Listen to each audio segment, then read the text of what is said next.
विकास और स्वच्छ छवि राजनीति में होना जरूरी है। सेवक को चुने, ये हम जनता से अपील करेंगे। बेदाग छवि के व्यक्ति को आगे लाना चाहिए जो स्वच्छ राजनीति दे सके, जिस पर दर्जनों मुकदमे हैं, जिसकी आपराधिक छवि है, जो जमानत पर है, ऐसे व्यक्ति को आगे नहीं लाए।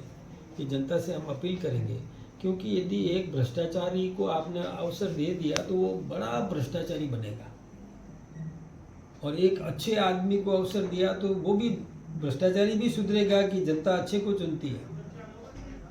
तो जनता के सामने तो एक मतलब ये अवसर देना चाहिए कि सेवक को चुने तो दोनों तरफ आप सक्रिय होने का स्वांग कर रहे हैं, नाटक कर रहे हैं। सक्रिय है नहीं, अब सक्रिय होते तो वैसा काम करते। लेकिन अब उन्होंने क्या किया, अब उन्होंने जो भी निर्णय लिए गहलोत साहब ने, वो कॉन्ट्राडिक्टरी निर्णय लिए।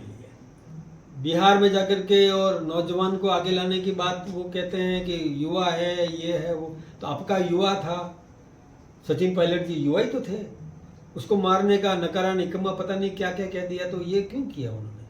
अब वो हमेशा चलेगा उनके साथ। यहाँ तो युवा को मार रहे हैं, वहाँ युवा को आगे ला रहे हैं।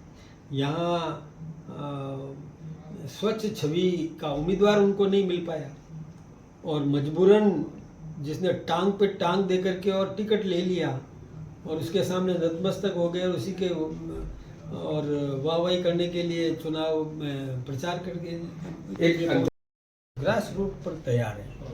बूथ लेवल पर हमने बूथ समितियां गठित की हुई है, और हमारे पन्ना प्रमुख की भी नियुक्ति हो रही है। तो हमारा तो माइक्रो मैनेजमेंट है। अभी उम्मीदवार दौरे कर रहा है, उम्मीदवार इलाके में जहाँ जहाँ भी जा रहा है उसकी व्यवस्थाएं हो रही है, स्वागत सत्कार, जनता और उसको आशीर्वाद दे रही है। और ऐसे ही हमारे अलग अलग जो नियुक्त किए गए हमारे जैसे सांसद महोदय हैं, हमारे जोगाराम जी मंत्री जी हैं, हमारे आदरणीय वसुंधरा जी वहाँ हैं, भजनलाल जी निगरानी पूरी रख रहे हैं, वो सारे तरीके से। लेकिन जम्बो लिस्ट गया, लेकिन मैं पूरी विड्रॉल तक जो निगरानी रखना चाहिए कि हमारा कोई भी हमारे संगठन में से कोई व्यक्ति किसी भी प्रकार की नाराजगी नहीं रखे, तो मैं उस पर पूरा, मुझे जो दायित्व दिया गया है विड्रॉल तक मुझे वो करना है। उसके बाद मुझे भी वहाँ जाना है, मुख्यमंत्री जी भी वहाँ जाएंगे, आदरणीय वसुंधरा जी, दुष्यंत सिंह जी, सभी लोग रहेंगे हम। और वहाँ जो हमारे स्टार प्रचारकों में से तो लगभग 40-45% तो लोग वहाँ लगे हुए हैं, काम पर ही लगे हुए हैं। उसी में से एक लोकतंत्र में बोलने की आज़ादी तो है, मौलिक अधिकार है उनका। शब्द चयन अच्छा होना चाहिए, शब्द चयन हल्का नहीं लेना।